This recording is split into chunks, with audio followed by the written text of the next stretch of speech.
Dusenby, he said that he was going to start watching it.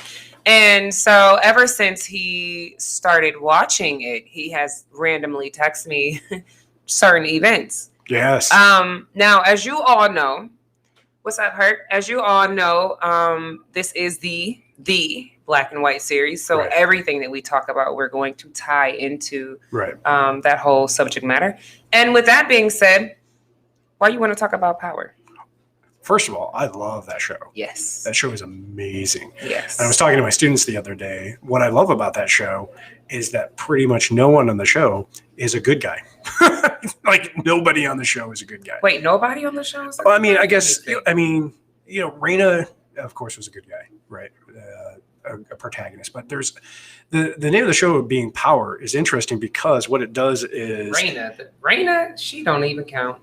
Yeah, I mean, but the thing about the show is that, I mean, if you think about the idea of power corrupts, yeah, like literally at any point in time, everybody's becoming somehow corrupted by everything that's happening around them. I mean, every time somebody tries to get power or every time somebody goes after power, you get all of this crazy corruption that's happening. And that's what's happening is, I mean, like, the people that are supposed to be the good guys, which, they're corrupted and they do evil things to try to stop other people from doing what they're supposed to be doing. So there's just like no good that's not that there's no good or evil. It's just like everybody is doing something to their own selfish desires or needs. Angela is not a good person, in my opinion. Dang, you don't think so? No. Why? I don't. I think. Okay, so well, hold on, wait. Before we get into that, I just wanted to comment about the first part of what you were saying. Yeah. I understand your position. I, of course, slightly disagree. And the only reason why I say I slightly disagree, and one of the reasons why I I agree, but just like slightly, like maybe 90% out of 100. Sure. But one of the reasons why I love Power is that to me, it's ultra relatable. Yes. I honestly feel like, let me see, how do I say this without saying too much? Being exposed to certain things that were portrayed on the actual screen, I can say has some really real elements. Okay. And what I can say is that it's a realistic approach of people who are in that lifestyle. Okay, and I can appreciate that. So I guess where I'm going with it is that it's not the Avengers where everybody's clearly good and clearly the bad guy and clearly the villain, right? There's no clear because the Avengers is fake. Right, but that's what I'm saying is that... I mean, this is fake too, but I mean, like, we don't have real life superhero powers, right? Right. And I mean, I just find it interesting. I guess in my mind, I'm thinking about it from a human standpoint, and even in leadership, even in good terms, like I think I would classify myself as a good person. I agree. Thank you.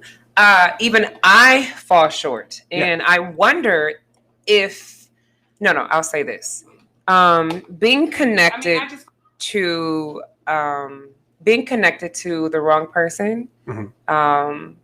Can have you compromising yourself. Yes. Without even, in some instances, without even really you knowing it. Sometimes it happens and it's too late. Yes. So I kind of feel like there's been times in my life that this good person has done some bad things. Right. But I wouldn't want you to say that I was corrupted. And I wouldn't want you to say that I'm not a good person because I've done some bad things. Now, let's put a bookmark here. Sure. Because this is going to tie into the future conversation in a moment. Okay. And I want to go back to what you said about how you don't like Angela. Yeah. Now, before we get into why you don't like her, is she a protagonist or an antagonist, would you say? So for me, when she starts out in season 1, she is both. And let me tell you why. Yes, please. I believe in her story, she is a protagonist. I think in Tasha and Ghost's story, she is the antagonist in the story. And the reason why I say that is because she is set up to be contradictory to what Ghost and Tasha have been attempting to accomplish throughout their life. and in Angela's mind, she is deserving of Ghost and she wants to be with Ghost. So now let me say from my personal perspective, Dang, you said a whole lot. So we about to break all of this down. To put it in personal perspective, I've been cheated on a lot in my life. So sometimes when I see things like this happen, my understanding of what's happening is from that bias. As most of us talk from where we live, right. The place we come from.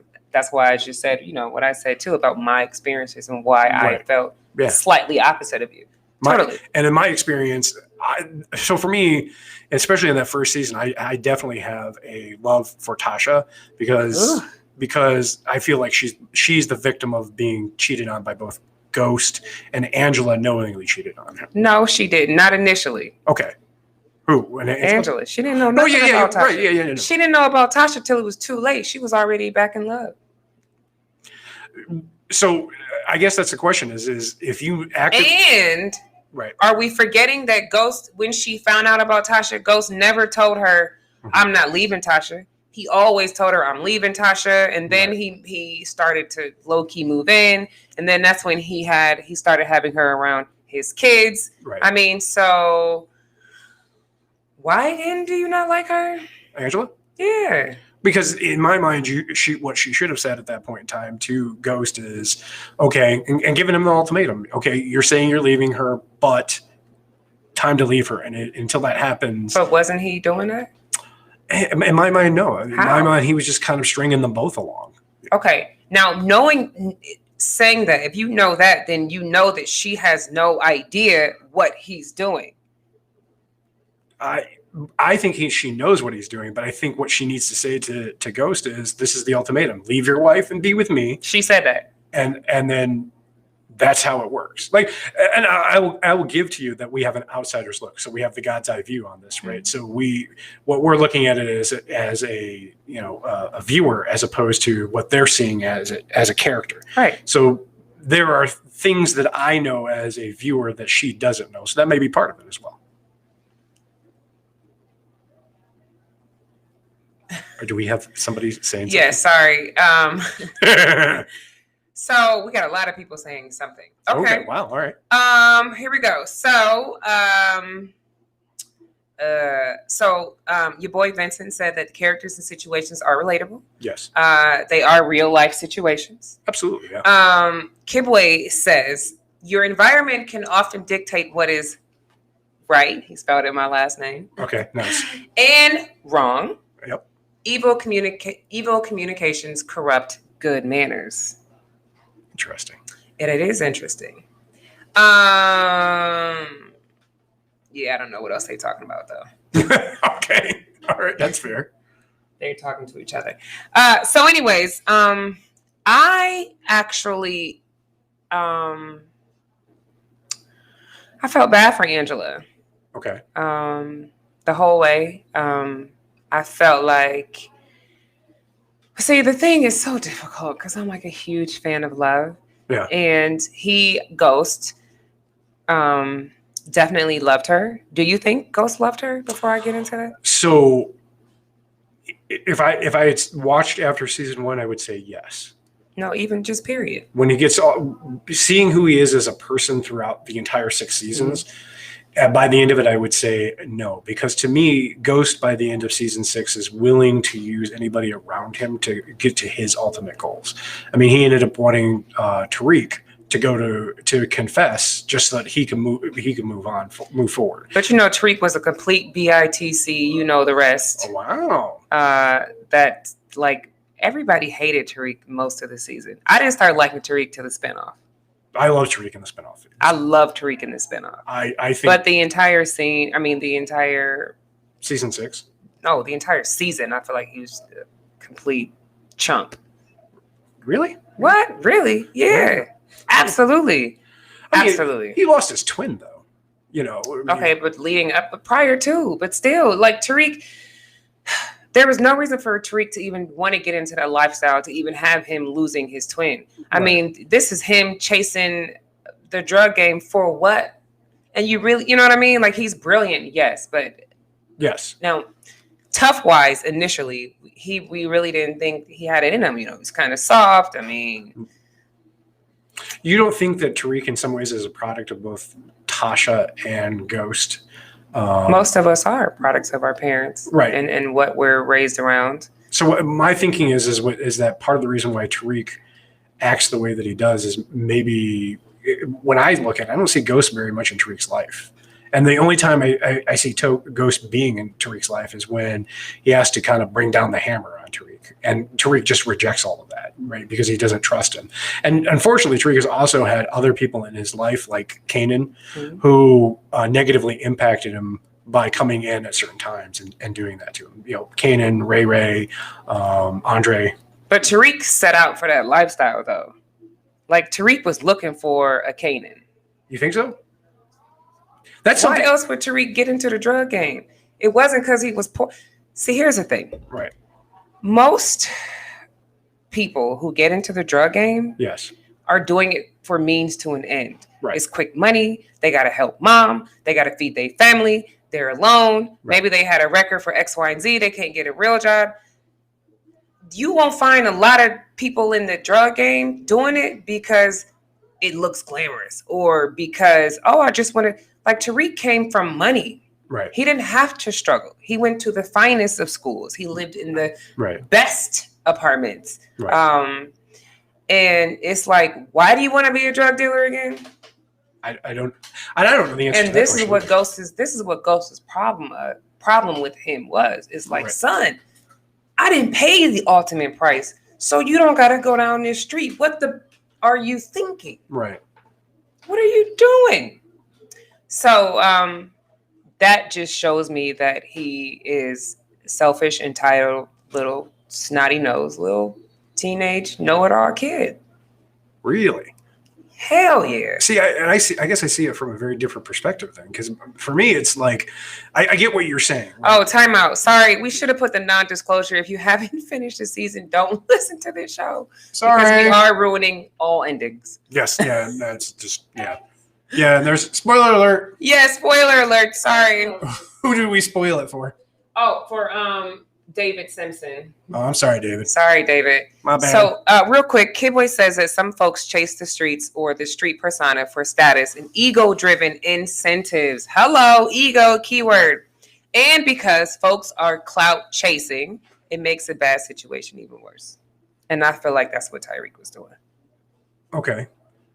So I guess my question is at what point does he become responsible for his own behavior and what he's doing? All of it. All of it? The point that he can make, if you can make a decision right at 13 and be tried as an adult at 13, then that tells me that there is no excuse for decisions that people make after the age of 13. Okay. And he didn't get into drugs at 13. He was like, what, 16? Yeah, he was about when 16. Kanan and someone got out of jail. So like he's at this point 2 years from being a legal adult. Right. Okay. I see your point. But tell me. But hold on, we got to go back to Angela though. Okay. Because that's where we started. Okay, so what I like about Angela, or maybe what I like about her versus what I don't like about Tasha initially, is that Tasha, and this is why I say that Ghost loved her. Right. Even in his manner, it may not be what she deserved to have, but the way that he loved, I really believe that he loved her. Angela? Yes, and even more so than his wife, Tasha. The main reason is because Angela saw Ghost for who Ghost wanted to be. Yes, I agree with that. Tasha only loved Ghost for who Ghost was, but she didn't respect him when he was trying to tell her who he wanted to be. Ghost actually wants nothing to do with the drug game. Right. Ghost's whole intent from the very beginning was to have enough money to get out. He wanted to follow his dad's dreams. He wanted to own these clubs. Right. This is what he wanted to do. The thing, though, is maybe I'm wrong, or maybe I'm just seeing it differently. It seems to me, though, that every time that there's an opportunity for him to slide right back into it, he does. Do you know what I mean? Say that again. Every time, so he's trying to get out. Yeah. Right. But every time there's a reason to get back in, he gets back in. But not because he wants to do it. Every reason he gets back in is because he's forced.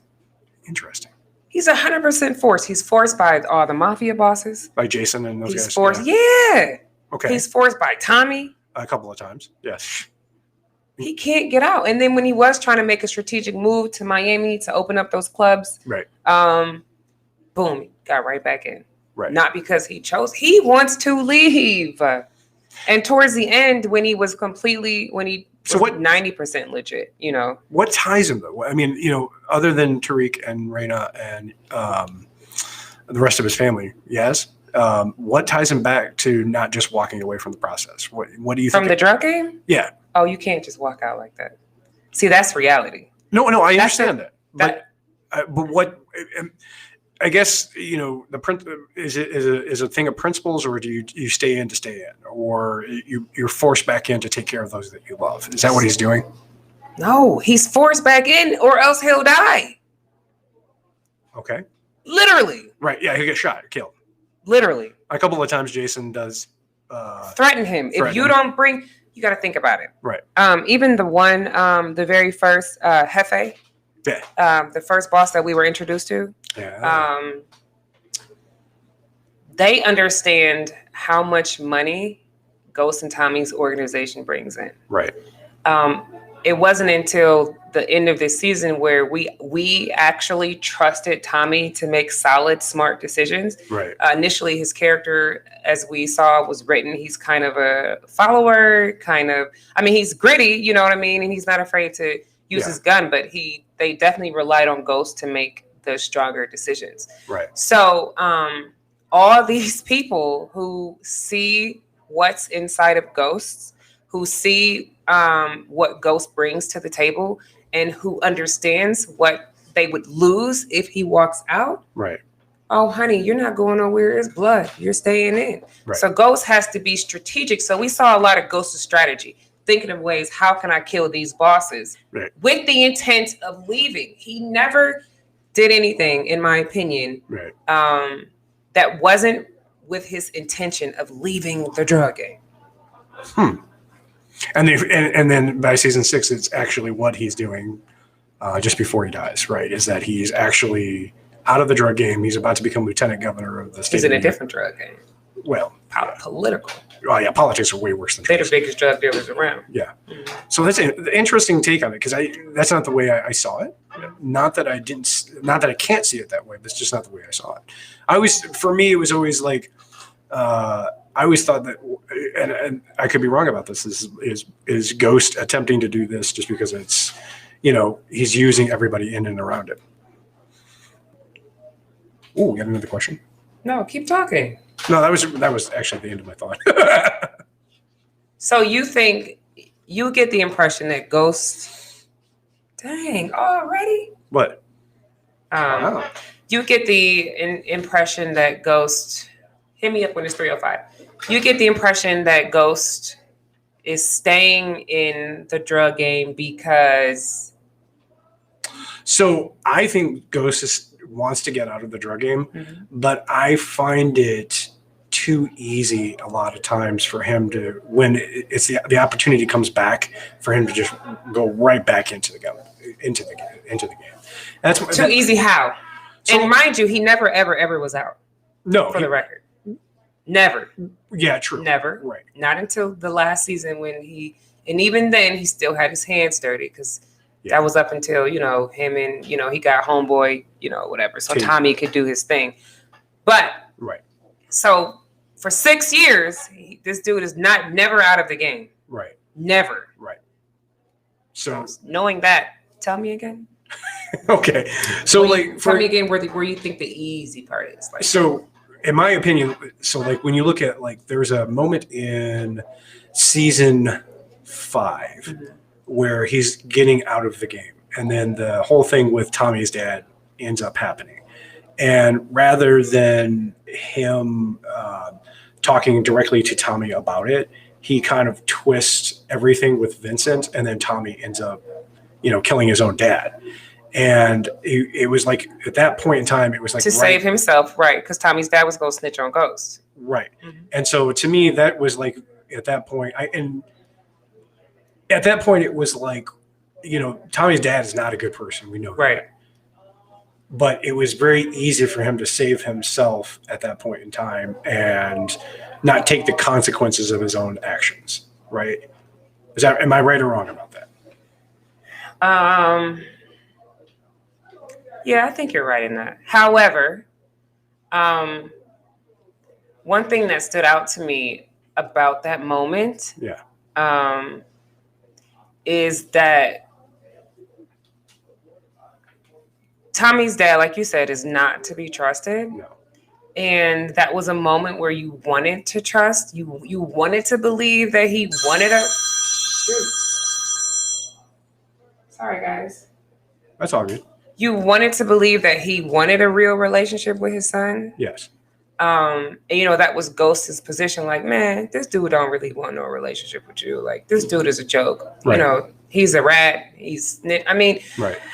Honestly, I don't like Teresi either. No, I don't. And I do think partly Ghost had his own intentions, but I think at the same time, I think Ghost is right in trying to protect Tommy against Teresi because we don't know which way that could have went. Well, and again, I'll go back to, we don't know, the advantage that I have as the viewer is that Ghost doesn't know that Teresi isn't also snitching on Tommy, right? So he knows that Tommy is snitching, or that Tony's snitching, but he doesn't know that, or he thinks it's him and Tommy. So I will give Ghost the benefit of the doubt in that way, in that Ghost probably believes that what he's doing is protecting both him and Tommy. Mm-hmm. My only thing then would be is that I would have hoped that it would have been Ghost that pulled the trigger instead of Tommy. But other than that, I do think just my own perspective here is when I look at this stuff, it's very easy for me to see, him kind of prioritizing himself more than other people around. Definitely. Definitely. 100%. And that's definitely Ghost. Yeah. There's a very like narcissistic way. 100%. Right. So maybe that's where I'm going with my character development. And to a certain extent too, he kind of has to do that because it's how he survived so far in his life. Right. Because even Tasha, who his own wife, the woman he loves, has loved for years, was also twisting things. In a way. Well, right. I mean, he said in the story why he really married her. Right. It was all about power. Because she proved to be down. Right. Yeah. And there's a certain type of love that is. Yes, exactly. Right. So it wasn't that whole romance. Did you cry when him and Angela broke up and they was crying in the door? They was sobbing, boy. Woo wee! That didn't move you to pieces? I had a couple of tears. I'm not gonna lie. Did you cry or you were like, this is whack? No, I was not like, I was actually heartbroken at that. Yeah, I was too. I was like, oh my God. As much as I didn't like Angela and as much as I can't believe you ain't like Angie. I'm sorry. As much as I didn't like Angela. I liked little Angie. I mean, to a degree. I actually like her sister a lot though. I love Paz. Hell no. You don't like Paz? She a troublemaker. She all extra. Really? Girl, sit down. Really? Yes. I don't like Paz. Oh, that's weird. I did not like her at all. Yeah. What did you like about her? I liked that to me, she kept Angie in check on a lot of things because Angie kind of, but Angie would kind of, Angie did a couple of things that she shouldn't have done to protect Ghost, right? Wouldn't you? Yeah, I would. Me too. I'm not gonna lie. Me too. I'm not gonna lie either. Me too. Yeah, I would take a bullet for one of my loved ones. Absolutely. Yeah. So, I mean, I can't fault her for that. Yeah. It still, as a viewer, it just still drives me nuts. Because I look at Angie and I look at Ghost and I really want them to have the happily ever after. I do too. Unfortunately, I hate that it had to be expensive, Tasha, because her heart does matter. Yes, it does. And the kids, they do matter. Well, and then, Tasha tries on several different occasions to find love of her own. Yeah, then that's the part I didn't like. Because her and Terry did love each other. They did. And Ghost was a hater and killed him. Yes, he did. When you don't even want Tasha, but you don't want nobody else to have her. Boy. Right, yeah, that's definitely ego. Yeah, that was definitely ego. And it almost got him into even bigger problems. I was kind of hoping it would. Really? Yeah. A little bit. What about that jail scene with Charlie Murphy? Rest in peace, Charlie, by the way. Which jail scene are we talking about? Where Ghost kills the guy? Yes. Yeah. Remember he took that weight and just... Oh, and that's how he meets Tony Teresi. Ooh-wee. That's how he meets... Well, I'll tell you what, too. That's the thing that got me, because and I'll give the writer of the series that I hated the guard. Yes, prison guard. I hated that. That was Charlie Murphy, Eddie Murphy's brother. Right. And he was dying of cancer during that scene too. Did you know that? I did not know that. I knew he was dying. I didn't know. That's why he was so sickly. You didn't. Did you? Because usually he's a lot fuller than that. Yeah, that makes so much sense. He probably died shortly after that was aired. Dude, poor dude. That scene was actually pretty freaking amazing. His teeth were so big. Why do people make their veneers like that? Sorry. Yes. Sorry. His teeth were so big. Sorry, guys. Sorry. No, I love the show. I mean, that was how we got introduced to Tony Teresi again. Yes, you're right. I forgot about that. I love Teresi for that. I'm like, he down. He helped. You know what I mean? That's because he had his own. He wanted Ghost to get him in touch with that. By the way, that was a really cool scene when he met with the AUSAs and he's like, "Yeah, I just manipulated all of you to help me." I was like, "What?" Yes, that is sweet. Yes, that was pretty cool. I'm not gonna lie about that. I will say this: having watched the first 5 episodes of Book 2 to me is way better. I love the second show more. I love Tariq. I don't know about no more, but I do like it. I like it. I'm a little defensive about my power. Don't play. Yeah. Mama Janice told me the other day, I was talking to her. She's like, I don't watch past the first power because if it doesn't have ghosts in it, we're just. Oh no, she tripping. This is really good. It is really good.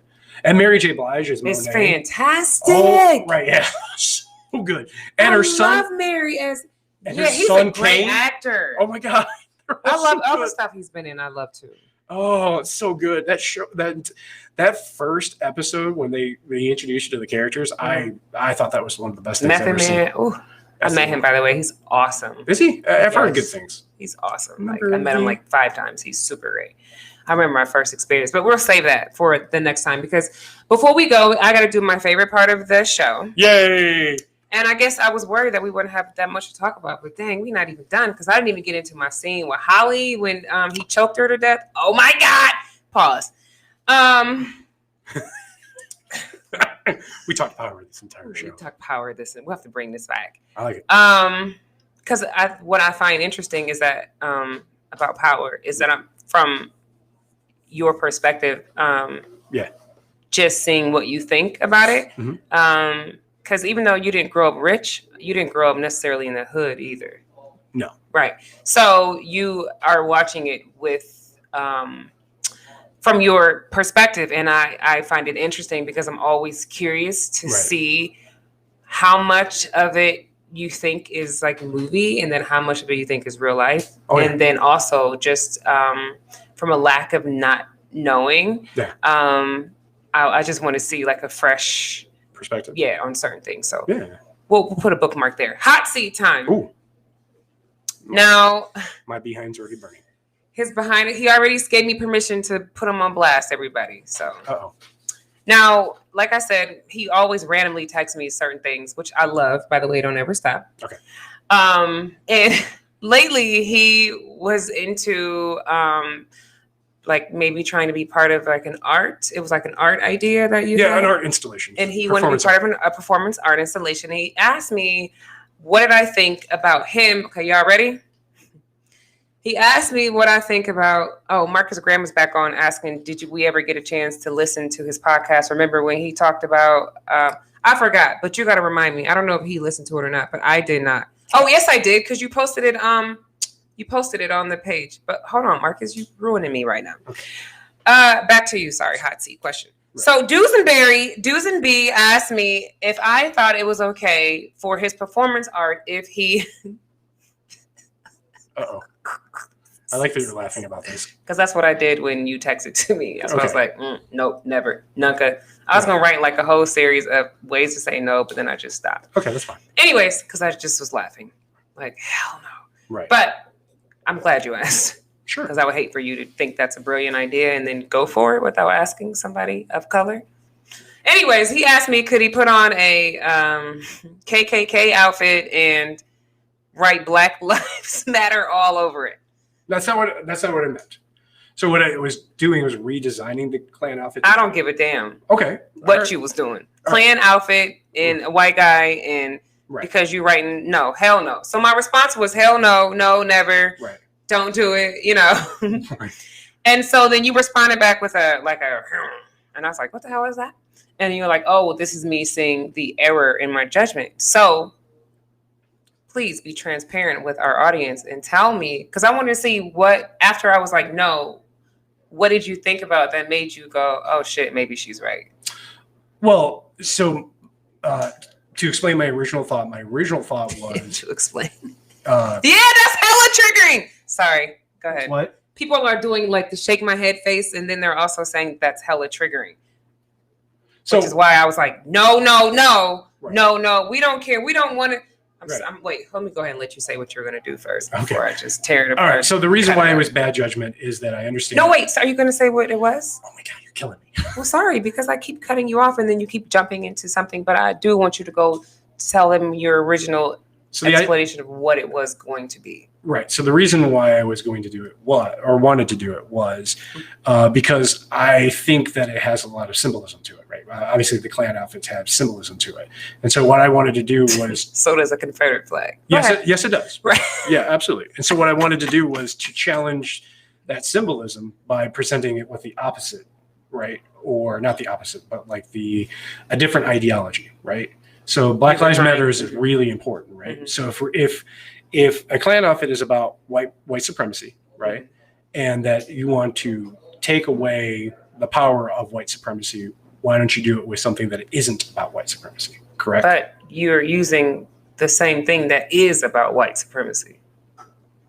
Right. No, I and that's where I made the error in my judgment. That's where no, seriously, that's where after I asked you, this is the reason why I asked you.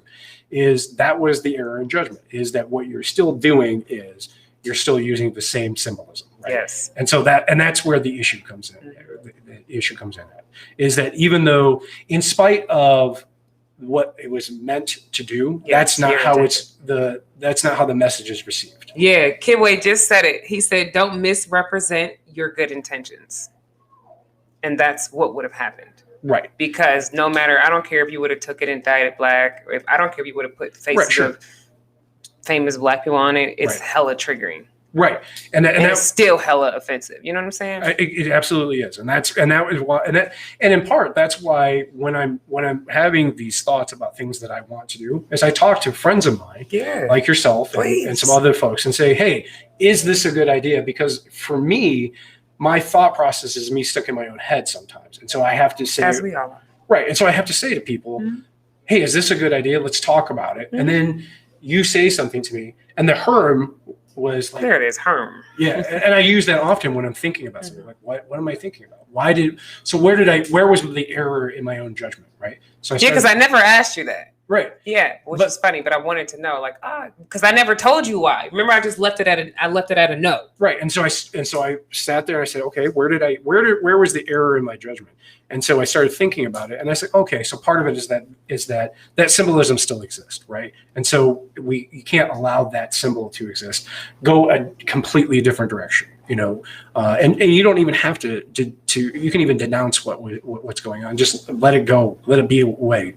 Get rid of the Confederate flag. Get rid of Klan outfits. Get rid of all of that stuff. Get rid of the systemic racism. I mean, no, that's not the answer. Okay. I think, for example, in Germany, you know, they still have the concentration camps. Sure. For a reason. Right. And I think I've mentioned before on this show how pissed off I am that in America, 90% of the slave quarters are demolished. Right. They're gone. Yeah. So we really don't have a great perspective of how the enslaved people actually lived, because that history was demolished. Right. So taking that away and removing it and burning it up, no, that's not going to help anything. That's going to go with the cause of hiding the history, you know? So I don't want you to, not you, but I don't want people to necessarily get rid of those artifacts. However, I don't want anybody to try to use them as a tool, thinking that that's going to promote any sort of positivity or any sort of coming together, because it's going to do quite the opposite. Right. And so even though it was what I was saying was meant to have good intentions, Yeah. it didn't. Right. And so, and again, that's why I have these conversations with friends that I know that will be able to give me a perspective that I don't have, right? Because I don't have all of the perspectives. I don't know everything. I don't have all of the knowledge. So, and I'm happy that I can talk to friends about it. Did you think about a different idea? I actually did. I came up with another idea that I think I tagged you in it. One of the things that I do want to do is I have a very anti-sundown town concept that I've been working on for some time, and there is a passage in the Bible from Joshua. It's Joshua 10:13, where God had actually made the sun stay in the sky for 24 hours. And so I was thinking, well, if we're talking about sundown towns, why don't we have an organization that stays in the sky at all times, so the sun is always up, to kind of shine on the corners of the world that don't necessarily want this level of change. And I think one of the things that I've decided recently is that I can't just go to the easy spot and fight racism there. I have to take what I'm doing and go into those spaces where it's not going to be easy to do, like the rural areas of the world and the suburban areas of the world, where there's a whole lot of denying racism and that kind of stuff. And only you can go there because we're not going. Yeah, right. Yeah, well, and We'll report back. Let us know how it went. yeah, and so a friend of mine spoke at a city council meeting a few months ago about that, and I'm going to do a follow-up, and I'm going to go to the same city council because they had promised that they were going to talk about it, and I'm going to boldface right in front of them and say, did you talk about it, and what are we doing to resolve it? You should go live so I can see you do that. That'd be awesome. I will do that. All right, last comment, then we got to get out of here until next time. Yes. Kidboy says, don't even put that energy on your skin, bro. He's glad that you have someone who doesn't judge you. Cheers to me. But rather adds perspective to your good intentions. We all need those friends. And that is exactly what the Black and White series is about. It is. That's absolutely right. You want to take us out of here? Sure. All right, everybody. Thank you for listening to us again today. I am Doozer, John Doozer, and this is my lovely co-host. Y'all know who it is. Say my name with me. Nicole. And we will see you next week, or 2 weeks from now. 2 weeks. The day before Thanksgiving. And I don't know what we're going to talk about, but we'll let you know. We could keep this up about symbolism and stuff and see all the symbols, and we could talk about that. Like, I would love to talk. That would be awesome. Like Right. all the different signs and symbols and let's talk what about they mean. And let's talk about symbolism and what it means. Let's do it. let's do it. All right. We'll see Y'all you. got it. Next time.